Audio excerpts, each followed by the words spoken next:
lot of you know that I facilitate a program here, but we don't have enough families doing it.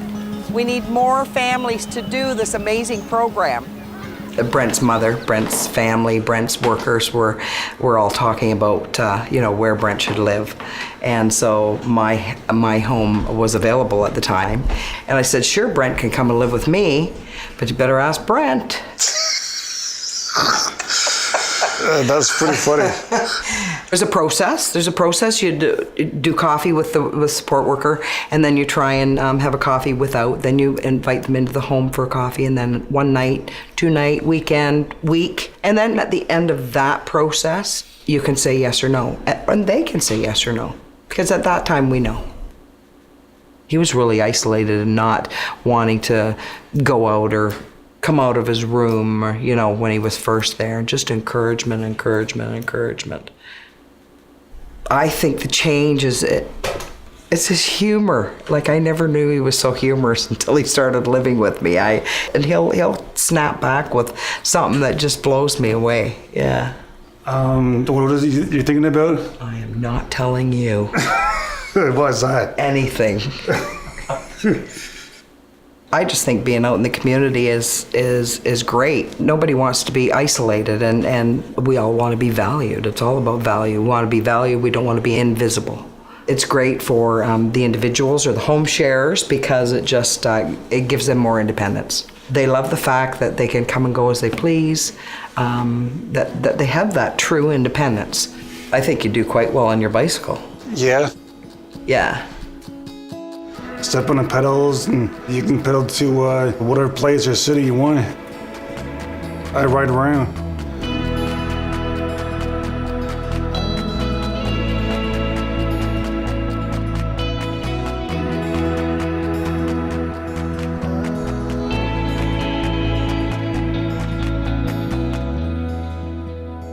I've always had interest in working with people with special needs. So when Lucas came into the family, it was a perfect time.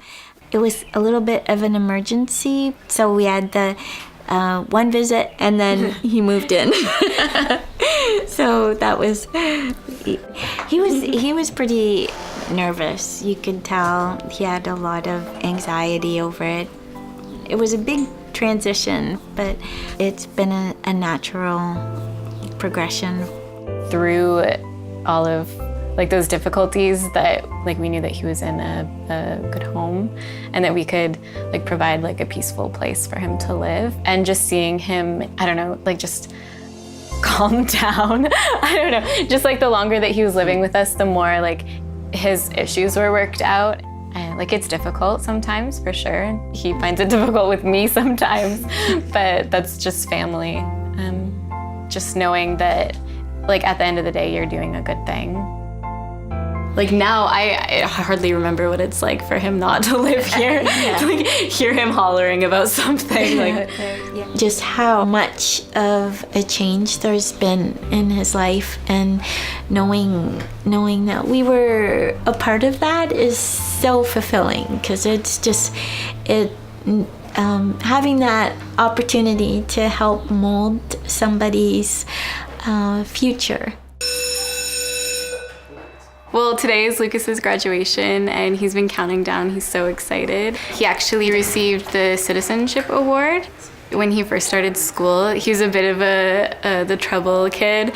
So, once he matured and grew up and grew into himself, then he became the role of the person telling the trouble kids to calm down. And when new kids come in, he introduces them. He's become such a caring and just a generous young man, and seeing the improvements that he's made since he's come to live with us, we're blessed to be able to say that we've had an impact on his life too.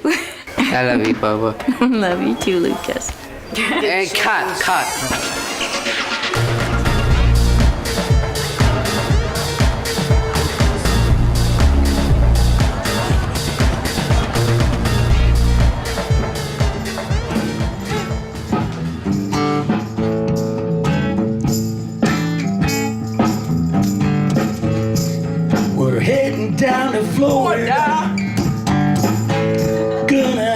a good time.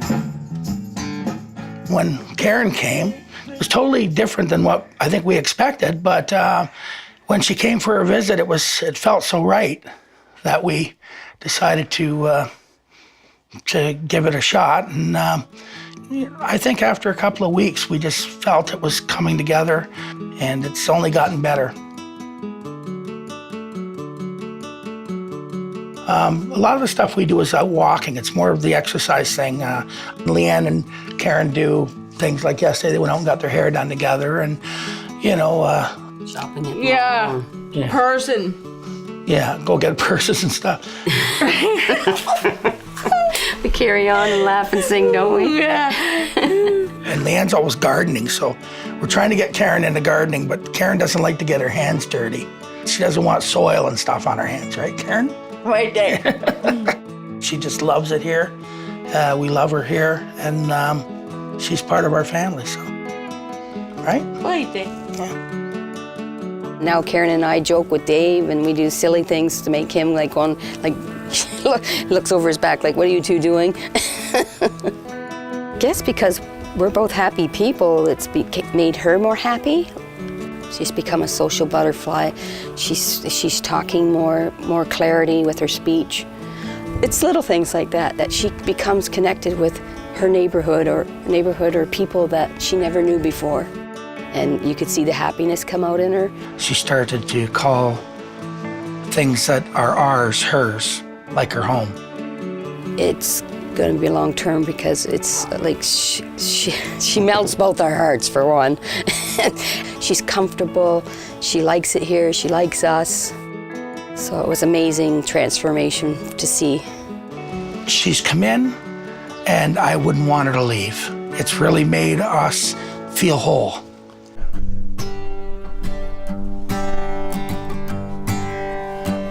You are my sunshine, my only sunshine. You make me happy when skies... It changes your life so much. We learn who we are by the people that surround us in a family setting. If I'm doing something that's making her be this much better, then I honestly believe that it's making me this much better. I don't have any children, and I'm doing this, and it's just been a wonderful experience. Just have to have a spare bedroom and a place in your heart. You wouldn't want to think of it as just a border. Somebody's life is better for having spent time with us. Inviting somebody into your family. It's a heart ministry or a heart project or a heart program or a heart family, whatever you want to call it. It's heart first, home second. It has been an amazing journey so far. Something that we plan on doing a long time. Innocent, innocent,